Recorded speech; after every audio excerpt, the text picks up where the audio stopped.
हमारे सभी पाठकों को प्यार भरा नमस्कार। तो दोस्तों, आज की कहानी है मेरी किस्मत में तो बुढ़ापे में भी काम करना ही लिखा है। स्नेहा बेटा, लो जरा ये चाय बिस्किट और भीगे बादाम अपनी भाभी को पकड़ा आओ, रेवती जी अपनी बेटी से बोली। स्नेहा ने मुंह बनाते हुए ट्रे पकड़ी और भाभी के कमरे में चली गई। वहां उसने देखा भाभी आराम से बिस्तर पर लेटी हुई भैया से हंस हंस कर बातें कर रही थी। स्नेहा को देखते ही चुप हो गई और बीमार सा चेहरा बना लिया। स्नेहा समझ गई, लेकिन भाई के सामने कुछ बोल ना सकी। माँ अपने भाभी को कुछ ज़्यादा ही सर पर चढ़ा लिया है। मैं ससुराल से कुछ दिनों के लिए यहाँ आई कि सबके साथ रह लूँगी, थोड़ा आराम कर लूँगी, लेकिन वो महारानी तो बीमारी का बहाना बना कर पड़ गई है और आप भी बड़े आराम से सब कुछ उनके हाथों में ही पकड़ा रही है। बाहर आकर स्नेहा ने सारा गुस्सा रेवती जी पर उतार दिया। बेटा, अब मैं नहीं देखभाल करूंगी उसकी तो और कौन करेगा भला, रेवती जी बोली।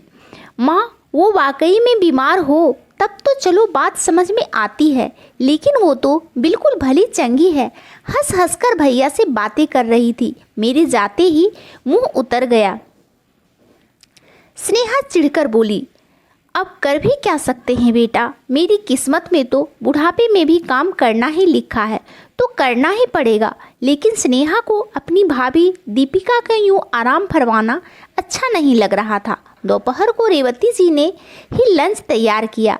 स्नेहा ने भी थोड़ा बहुत हाथ बटाया। रेवती जी बोली, बेटा खाना लगाकर जरा बहू को पकड़ा आना तो। मम्मी, क्या उनसे डाइनिंग टेबल पर भी नहीं आया जाता? हद है, आप सर चढ़ाए हो और वो चढ़ी हुई है। आप रुकिए, अभी मैं उनको यहीं बुलाकर लाती हूँ, कहकर स्नेहा धमधमाती हुई दीपिका के कमरे में पहुँच गई।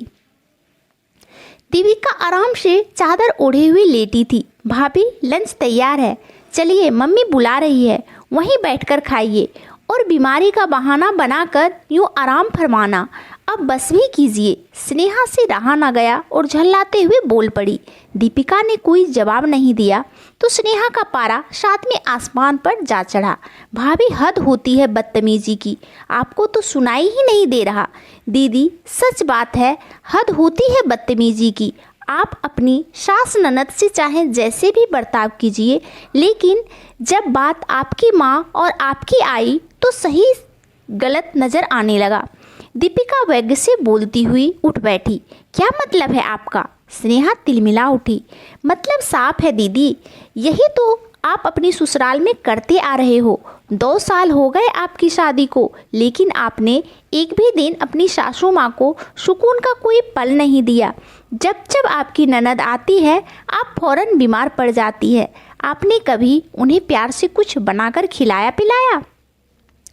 क्यों भूल जाती हैं कि आखिर वो भी तो उसी घर की बेटी है। हाँ, मेरी कोई तबीयत नहीं खराब है, ये सब मैंने मम्मी जी के कहने पर किया है। मुझे माफ़ करिए मम्मी जी, आपको 2 दिन अकेले ही सारा काम करना पड़ा। दीपिका बोली, क्या ये सब मम्मी ने करवाया? स्नेहा ने आश्चर्य से कहा। हाँ बेटा, क्या करती फिर। पिछले दिनों बाजार में समधन जी मिल गई थी, पहले से बेहद कमज़ोर और उदास सी दिख रही थी। पहले तो वो कुछ बता ही नहीं रही थी, शायद तुझसे डरती है। फिर दामाद जी की कसम देने पर उन्होंने तेरा सारा कच्चा चिट्ठा खोल दिया। बेटा, मेरी तो शर्म से आंखें ज़मीन में गड़ गई। मेरी परवरिश को तुम ऐसा बदनाम करेगी कभी सोचा भी नहीं था।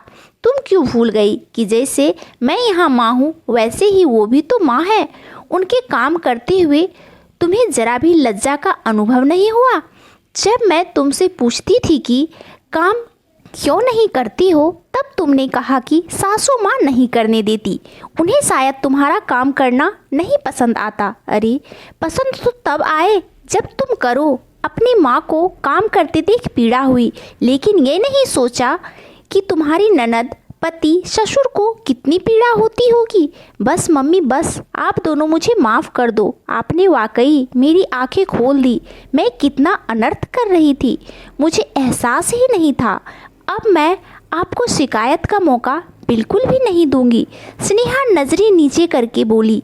चलिए इसी बात पर अब मैं आपको आपके पसंदीदा प्याज पकोड़े बनाकर खिलाती हूँ। दीपिका हंसते हुए बिस्तर के नीचे खड़ी हो गई। दोनों ननद भाभी हंसती हुई किचन की तरफ चल दी। दोस्तों, एक और कहानी आप लोग सुन लीजिए। तो ये कहानी है बहू का पाँव अपशगुन क्यों। अवनी और उसकी ननद की शादी साथ साथ ही हुई थी। शादी की भागम भाग इतनी ज़्यादा थी कि उसके तुरंत बाद माँ जी की तबीयत खराब हो गई। अवनी अभी नई नई आई थी ससुराल में, तो कुछ दिन बुआ जी को रोक लिया। अवनी भी बराबर से काम में लग गई। शादी का बिखरा हुआ घर समेटना, फिर अस्पताल का चक्कर, माँ जी का अलग खाना, इन सब में वो भी बेहाल हो गई। फिर भी दुआ कर रही थी कि माँ जी जल्दी ठीक होकर आ जाए।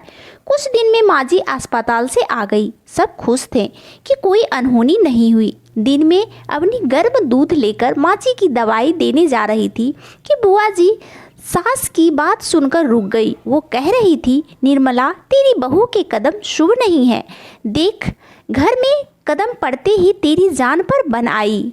मैंने तो दिन रात दुआ मांगी तेरे लिए, किसी पंडित को दिखा लेना, ज़्यादा कुछ ना हो जाए। अवनी की आंख में आंसू आ गए कि उसने भी तो दुआ मांगी थी। कौन अपने लोगों को बुरा चाहता है। और फिर ये तो चलता रहता है, किसी भी घटना का जिम्मेदार सिर्फ लड़की को ही ठहरा दिया जाता है। वो तो अच्छा हुआ माँ जी को कुछ हुआ नहीं तो जिंदगी भर ताना सुनना पड़ता। ये सोचकर उसे रोना आ गया। अपने कमरे में जा ही रही थी कि माँ जी की आवाज़ सुनकर रुक गई। वो कह रही थी, जी ये सब हमारे देखने के पहलू हैं। जो होना है वही होता है, और हम बहू को ही क्यों अशुभ मानते हैं। दामाद के कदम भी तो उसी समय हमारे घर में जुड़े थे। हम उनके लिए तो कुछ नहीं कहते।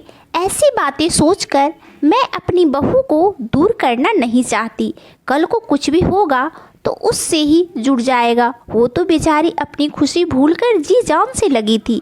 बुआ जी चुप हो गई। अवनी ने अपने आंसू पोंछे कि उसे ऐसी सास मिली है जो सकारात्मक पहलू को देखती है। वो दूध देती हुई बोली, माँ जी, आपकी दवाई का समय हो गया। माँ जी उसे पास बैठाकर बोली, अब मैं ठीक हूँ, जल्दी ही तुम दोनों घूमने चले जाना, तब तक बेटी आ जाएगी। अवनी बोली, माँ जी, आप पहले बिल्कुल ठीक हो जाओ, फिर हम घूमने जाएंगे। और एक मुस्कान के साथ अपने कमरे में आ गई। हर बात के दो पहलू होते हैं। रिश्ते और ज़िंदगी को खुशी से चलने के लिए ज़रूरी है हमेशा सकारात्मक पहलू की देखा जाए, नहीं तो ज़िंदगी में निराशा बढ़ जाती है। किसी के कदम शुभ अशुभ नहीं होते। ज़िंदगी है तो ऊंच नीच होती रहती है। तो दोस्तों, आपको ये दोनों कहानी कैसी लगी हमें कमेंट करके ज़रूर बताइएगा। और कहानी अच्छी लगे तो इस कहानी को लाइक और चैनल को सब्सक्राइब ज़रूर कर लीजिएगा। और आप सब अपनी ज़िंदगी में बहुत बहुत बहुत खुश रहे, यही भगवान से प्रार्थना है। आप सबका दिन शुभ हो, मंगलमय हो। धन्यवाद दोस्तों।